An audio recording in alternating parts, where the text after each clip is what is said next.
It was raining when I came back to Charleston, South Carolina in the fall of 1945. The cobblestone streets, slick with rain, seemed to echo footsteps I'd never hear again, hers and mine, back when we believed time was on our side. I wore a weathered uniform, a duffel bag light with years of silence, and inside my chest pocket, carefully folded, was the last letter she ever wrote me, the one she sent just before we deployed to the beaches of Normandy. In it, she'd made a promise as sacred as any I'd ever heard. "Come back to me, I'll be waiting." I had survived the battle, but I feared that time had done more damage than any bullet ever could. I read that letter hundreds of times, under the moonlight, in foxholes between artillery fire. Her handwriting steadied my hands when they shook. Her words were my shelter when the world around me collapsed. Every sentence was a thread that kept me from unraveling. When I stepped off the train, Charleston didn't greet me with parades or banners, just the sharp scent of wet magnolia leaves and the muffled rhythm of a city trying to remember who it was before the war. The iron gates and front porches were still standing, but the life behind them had shifted. The corner bakery, where we used to buy peach pies, was now boarded up. The movie house no longer played matinees. And the faces were strangers, even the ones I thought I knew. I didn't go to her house right away. I walked the streets instead, retracing the memories we left like footprints. The oak tree where we carved our initials, the old swing by the churchyard where she once told me she loved me, trembling. I stood there for hours, waiting for something, a sign, a whisper, a feeling, to tell me that she still remembered. That somewhere, beneath all this silence, I still belonged. But the greatest fear wasn't death. I'd already stood beside it too many times.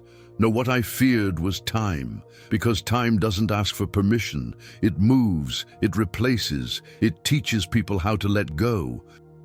I'd come back alive, but was I too late? If this story touches you like it touched me to write it, leave a like and subscribe to the channel. That's how we keep telling these stories that move, inspire, and stay with us. And now, get ready, because what comes next will change everything. Charleston had changed. Not in the ways that make it into newspapers, but in the quiet, painful details, like the absence of certain voices, the way people crossed the street without looking up, or how the windows along King Street no longer glowed with the same kind of warmth. I wandered through it all like a ghost, returning to the place of his death, not physically, but in the way someone you love can disappear and take part of you with them. The air smelled different, like damp wood and forgotten prayers. I passed the soda fountain where we used to sit and share cherry phosphates, the theater where she once held my hand so tight during a storm scene, I almost forgot we were just watching a movie. These places still stood, but they'd forgotten us. Or maybe we had never really mattered to them at all. War doesn't just take lives, it erases footprints. I ran into Mr. Harlan, the town barber, as I crossed Broad Street. His face lit up when he recognized me, then fell as quickly. He shook my hand and said, "Didn't think we'd see you again." His voice was kind, but his eyes hesitated, like he knew something I didn't. And then he said it, not with cruelty, not even with pity, just truth. "She's married now, son." She waited. But no one knew how long the war would last, or who'd come home. The words didn't hit me like a bullet. They landed slower, heavier, like sand filling my lungs. I nodded, said thank you, and walked away before my knees betrayed me. I ended up in Hampton Park. Our park, the one where she used to bring books and make me read poems out loud, even though I was terrible at it. The bench where she made me promise I'd come back was still there. So were the ducks in the pond, still gliding like nothing had ever changed. I sat there for hours, watching a world that kept going, oblivious to promises it once witnessed. At some point, a child ran past with a toy airplane, and I flinched. Just a little. Just enough to remind myself I wasn't whole. That night, I couldn't sleep. I walked along the waterfront, watching the waves hit the pier with steady, uncaring rhythm. I thought about how she must have stood there too, maybe looking out, maybe hoping to see a uniform in the distance. Maybe that hope died slowly, like the embers of a letter never sent. I passed our old high school and remembered the first time I kissed her under the bleachers during a Friday night football game. I remembered how she smelled like summer peaches and how the stadium lights reflected in her eyes. That version of us felt like a dream I'd woken from too late. I ended up back on Meeting Street, staring at the porch swing in front of her mother's house. It creaked slightly in the breeze, like it was rocking an invisible memory. I didn't knock, not that night. I stood across the street and watched the light in the hallway flicker on and off. A shadow passed by the window, maybe hers, maybe not. I felt like a man walking through a museum of his own life, everything preserved, nothing touchable. Each street corner whispered her name. The past bled into the present in every brick, every tree, every song, drifting from a passing radio. And yet, not a single soul looked at me like I belonged. I was the last letter in a drawer. No one opened anymore. The promise returned too late. The next day, I went to the church where we used to light candles before exams. I sat in the back pew and listened to the silence. And I asked myself the questions I'd avoided since the moment the war ended. What if I had come home sooner? What if I had written more often? What if she had just held on a little longer? But the answers don't matter when the world has already made its choices. Charleston didn't know me anymore. Maybe it never truly did. The war had taken more than blood and sleep. It had taken my name off the lips of the place I once called home. I still remember the night I wrote her my first letter from the front. We were somewhere in northern France, huddled in the dark with nothing but wet boots, trembling hands, and the stench of gunpowder all around us. I had a torn page from my field notebook and the top of a wooden ammo crate to lean on. The wind howled through the trees like a warning, and yet all I could think about was her. I wrote one sentence, barely legible, but carved from everything I had left. I still hear your voice, even when everything else is fire. That letter saved me. Just the act of writing it, of remembering her voice, her smile, her way of holding my face with both hands when she was about to say something important. It kept me from vanishing. I folded it carefully, sealed it with my own breath, and handed it off to a courier who may or may not have made it past the line. The days bled into nights and the nights into a kind of sleepless numbness. I wrote whenever I could, letters stained with sweat, dirt, sometimes blood. And when her letters came, they were holy. I'd hold them in my lap like relics, run my fingers over her handwriting as if touching her skin. She'd write about the garden, the dog that still waited on the porch for me, the way my mother baked too much when she was anxious. And always, always, she ended with the same line, "Come back to me. I'm still waiting." In St. Lo, we lost two of my closest friends. One stepped on a mine, the other took a sniper's bullet through the chest and died with my name in his mouth. We buried them with whatever dignity we could manage, marking their graves with a helmet and a carved cross from a broken fence post. That night, I wrote to her again. Not about the death. I couldn't bring myself to tell her about that. Instead, I told her about a dream I'd had, where she was waiting on the porch swing, reading aloud from a book of poems. She looked up and smiled. "Took you long enough," she said. I kept every letter she sent, more than 30, each folded and tucked into a tin box I carried in my pack like it held my lungs. They smelled faintly of lavender, of home, of hope. Some were short, only a few lines scribbled late at night. Others were long, full of the things I missed most. The color of the sky before a summer storm, the sound of cicadas at dusk, the softness of her skin after a bath. She painted home in every sentence, and I memorized it like scripture. Then came the day I was hit. A shell exploded nearby, and shrapnel tore through my leg. I remember lying on the ground, staring at the sky, not sure if I was dead or dreaming. My thoughts weren't of blood or pain, they were of her. I whispered her name over and over until everything went dark. I woke up in a field hospital, bandaged and broken. The doctor said I'd never fight again. I remember feeling, what? Relief? Guilt? All I could think was, maybe now I can go home, maybe now I can find her. But there was fear too, fear that too much time had passed, that my letters had stopped being enough, that maybe she'd learned to live without me. Still, I wrote. Even when I couldn't sit up, I asked a nurse to help me hold a pencil. I told her everything, how close I'd come, how much I still needed to believe in that swing, that porch, that waiting smile. Her letters didn't stop, but they changed. They became shorter, more hesitant. In one of them she wrote, I still believe you'll come home, but if you don't, know that I never stopped loving you. Oh, and something inside me shattered, as if she were preparing to let go, as if hope had an expiration date. When I was discharged, I packed my tin box before anything else. The medals, the uniform, they meant nothing compared to those letters. I carried them like a soldier carries orders, except these were written in love, not command. I boarded the ship back to America clutching her words, and I told myself I would not let time take from me what war could not. But deep down, I knew. I knew that no matter how many times I read her letters, they might not be enough to stitch us back together. That love written on paper cannot hold back years of silence, and yet they were all I had.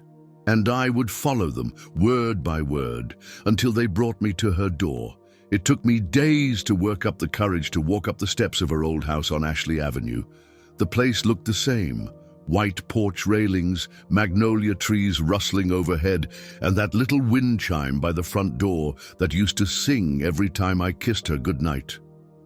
I'd imagined this moment for months, maybe years, but standing there I felt like a trespasser in my own life.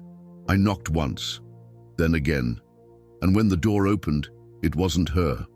It was her mother. She looked older than I remembered. Her hair was silver now, her frame thinner, her eyes softer, but there was no mistaking who she was. For a long moment, she didn't say anything. Just looked at me like I was a photograph pulled from an old drawer, worn and fading. Then she stepped aside and said quietly, "Come in." The living room was frozen in time. Same lace curtains, same wooden clock above the mantel, same photo of Claire at her graduation, framed beside one of her father in uniform. I stood there, unsure whether to speak or sit or run.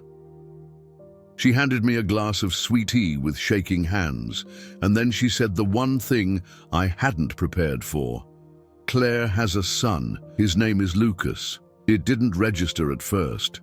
I thought maybe she meant a nephew, a cousin, some child Claire helped raise. But then she walked over to a side table, picked up a photograph, and placed it gently in my hands. A little boy, maybe 4 or 5, dark hair, eyes wide and serious. My eyes.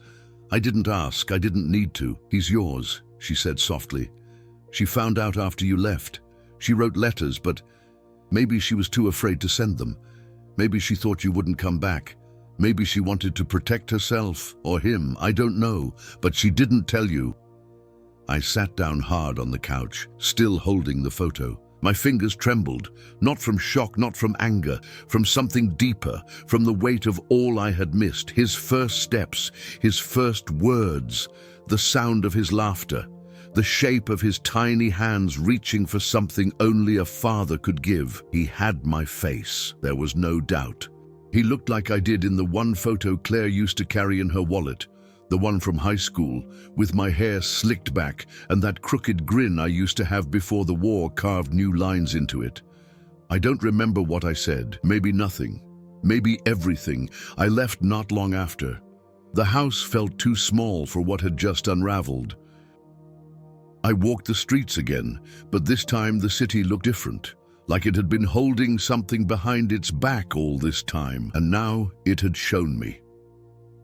That night I stayed in a hotel near the harbor. I lay awake, staring at the ceiling. Her son's face burned into my memory. My son's face. I kept seeing the question he hadn't yet asked. Where were you? I wanted to say I was fighting. I was bleeding. I was trying to get back, but none of that would change the fact that I hadn't been there, that I hadn't known, that I had missed the moments that made him. The next morning I stood across the street from her new house, a modest place with a white fence and a tire swing in the front yard. I saw them before they saw me, Claire sitting on the porch steps, Lucas chasing a butterfly in the grass. She looked so different, older, steadier, but the way she watched him, that was the same tenderness I remembered in her letters. I didn't approach. Not yet. I wasn't ready. I just stood there watching, trying to memorize every detail, the rhythm of her voice, the curve of his smile, the way the light touched their faces like a blessing. And then, for just a moment, Lucas turned. He looked straight at me, not with fear, not with recognition, but with something I can't explain. Like his soul had brushed against mine and paused. I nodded barely and turned away. Not out of shame, not out of guilt, but because I knew that to earn a place in his life, I had to come not as a ghost, but as a man ready to be more than just a memory. That night, I pulled out one of Claire's old letters and read it by the window. It ended, as always, with hope, and for the first time since coming home, I felt it stir in me again. Not for her, not even for me, but for him. Because now I wasn't just a man who survived, I was a father, and I would spend the rest of my life trying to deserve that title. I don't know what gave me the strength to ask her to meet. Maybe it was Lucas's eyes. Maybe it was the way the past kept showing up in every corner of Charleston, like a song I couldn't stop hearing. I wrote her a letter, short, careful, unsure. Can we meet at the old church? That was all.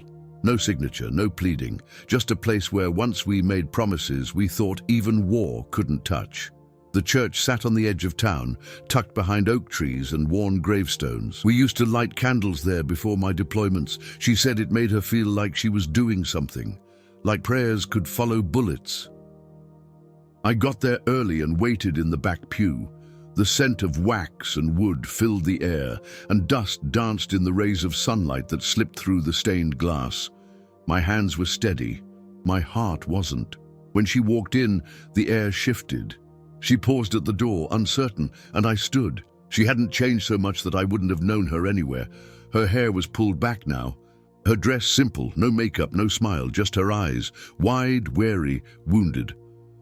"John," she said, and my name in her voice cracked something wide open in me. We stood there, neither one of us moving, as if the years between us were a storm we weren't sure how to cross. And then she sat down in the same pew we once shared, and I followed. "I didn't think you'd come," I said. "I almost didn't," she replied, "but I owed you that much." Silence fell again, heavy but not cruel. She stared ahead, hands folded in her lap, and I watched the sunlight crawl up the side of her face like it was trying to find the girl I used to know. "I waited, John," she said at last, "for years. But no one knew how long the war would go. No one knew who'd come home. I never stopped writing," I said. "Your letters were all I had." She looked at me then, really looked, and her eyes filled with something I didn't expect. Not blame, not regret, but sorrow. The kind that lives in the bones. "I know," she said softly. "My mother saved them all. I read them after Lucas was born." I closed my eyes, just for a moment. The pain was sharp, but it wasn't hers to carry alone. "You should have told me," I whispered. "I was scared," she admitted. "Scared you'd come back out of duty, that you'd feel trapped, that the man I loved might not be the one who returned." "I'm still him," I said. Her lips trembled. "Are you?" I didn't answer, not right away, because truthfully, I didn't know. War had peeled away parts of me I hadn't even known existed, but there, beside her in that pew, I felt like someone I recognized again. "I'm not asking you to undo your life," I said finally. "I just want to know him. I want to know my son." She looked down. Then after a long moment, she reached into her bag and pulled out a drawing, a crude crayon sketch of a man, a woman, and a boy holding hands beneath a big sun. "He draws you," she said, even before I explained. Tears welled in my eyes. I took the paper, ran my fingers across the colors. "He doesn't even know me." "He might," she said, "in ways that don't need words." We sat like that for a while, letting the silence settle into something softer, something closer to peace. Then she turned to me. "He's smart," she said, "gentle. He asks a lot of questions. He'll ask more now. I'll answer everyone." And for the first time, she smiled. It wasn't the smile I used to know, wild and full of the future. It was smaller, wiser, real. "You can come by tomorrow," she said. "Just take it slow. He's still a child." "I will," I promised. "I'm not trying to rewrite anything. I just want a page." She stood then, and I followed. Outside the air was warmer, brighter. The sky above the church was the kind of blue you don't get in wartime. As she walked away, I called out softly, "Claire." She turned. "Thank you." She nodded. And in that one gesture, I saw every version of her. The girl I left, the woman who carried on, the mother of my child, and I loved them all. The next day, I knocked on her door again. Not for her, but for him. Lucas stood in the doorway, holding a toy plane. He looked up at me and tilted his head. "Are you the man from the photo?" "Yes," I said. "I think I am." He didn't say anything. Just stepped aside to let me in. That was the first day of my new life. Not a replacement, not a rescue, just a beginning. And maybe that's all any of us ever gets after war. The chance to build something new out of everything we thought we lost. I moved to a quiet town outside Asheville, North Carolina, far from the gunfire, far from the cities that didn't remember me. The house is small, wood-paneled, 2 rooms, a garden that's more stubborn than green. I don't keep much, just a rocking chair on the porch, a photo of my son on the windowsill, and one letter, hers, tucked beneath my pillow.